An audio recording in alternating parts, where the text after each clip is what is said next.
যাতে আসে একটু সোয়াব পাবো এই আশায় এসেছি। আমার নিয়ত আর কিছু নাই।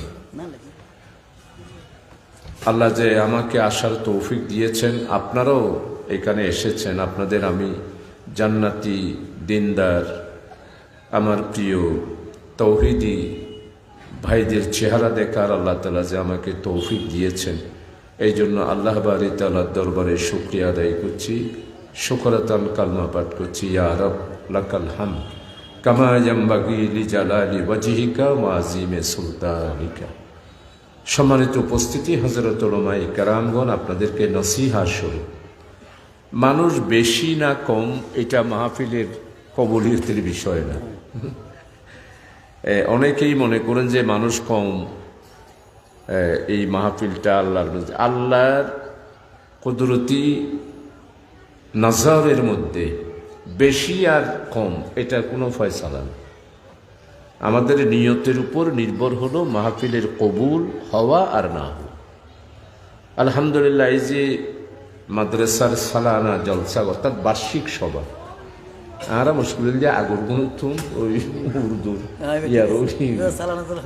সালানা জলসা বার্ষিক সভা, এখন মাদ্রাসাও বেগিন বার্ষিক সভা, আগে আছেন যে সালানা জলসা। তো আলহামদুলিল্লাহ, আমি যে আসতে পারলাম আল্লাহ তাআলার মেহেরবানি দয়া। সম্মানিত উপস্থিতি, মাদ্রাসাগুলো কেন প্রতিষ্ঠা হয়েছে?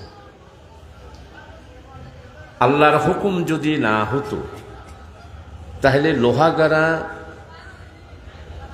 এই ফাজিল ডিগ্রি মাদ্রাসা লক্ষবার চেষ্টা করার পরও এই মাদ্রাসা প্রতিষ্ঠিত হতো না।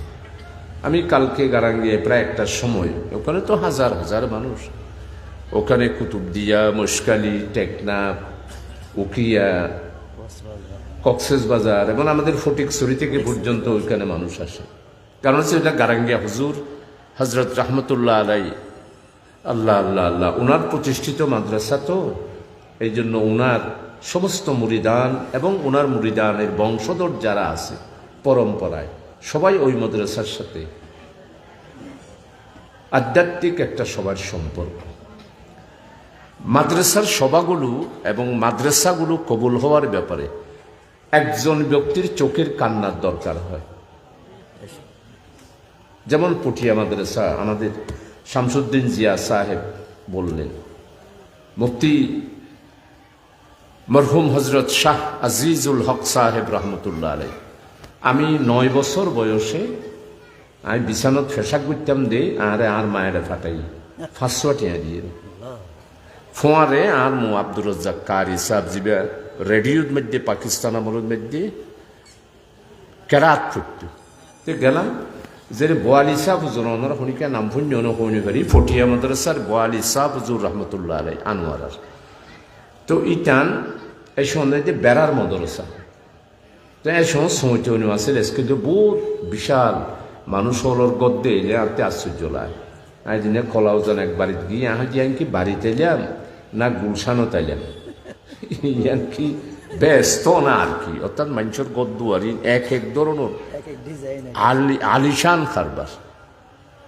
আগত জমানার মানুষ হল বর্তমানের মানুষের ওয়াশরুম জিন আছে, ইনন মধ্যে ওয়াশ করিনি পারতো, হতে তো আমার এটা সুন্দর কেন ওয়াশরুম করতো, ল্যাট্রিনও যাই ওরে সুবাহান আল্লাহ। তো এই সন্ধ্যে বাসর ওনারা বাসর সডাল আছে যে এন্ডি দেখান শোন এর খেতা বিছে দিয়ে আইনে নেটটি, তার কোয়াল খারাপ এই দিন রাতিও আইনে ফেসাক ঘুরে দিয়ে আঁতে ডরে দিয়ে এত বড় আলেম এবার এটা ফেসাব ঘুরে দিয়ে উঠটি ঘুমো তাঁতে মনে হয় দেয় বাসে ফেসাক ঘুরি এনে আই দিয়ে বোয়ালি সাহেব হুজুর সৌন মধ্যে ফেসাব ঘুরে দিয়ে।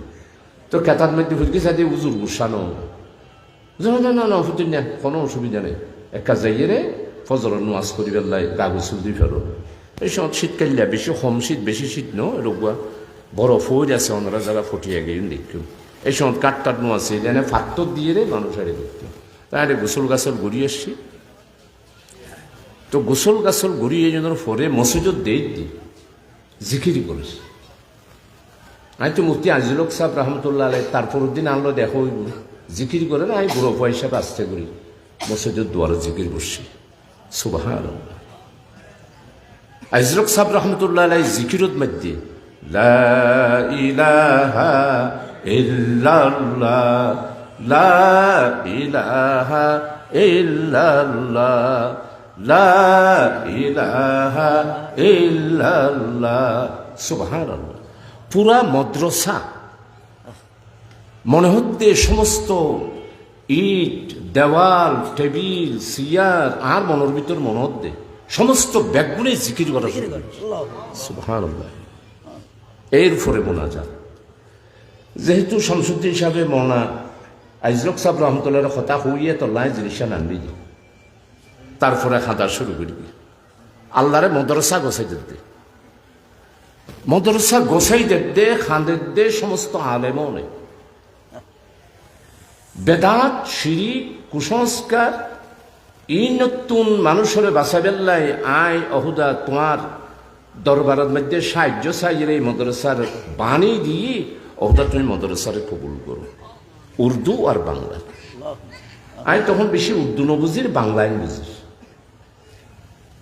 আই তোল্লাই এই যে গারাঙ্গিয়া মদরসাত লেহাপড়া উস্তাদল এদন বড় বড় আলেম একটু কিল্লা বাইরে বাইরে যে গারাঙ্গিয়ার বড় হজরত রহমতুল্লাহ আলাই চোখের পানি। ঠিক একইভাবে গারাঙ্গিয়ার মদরসাত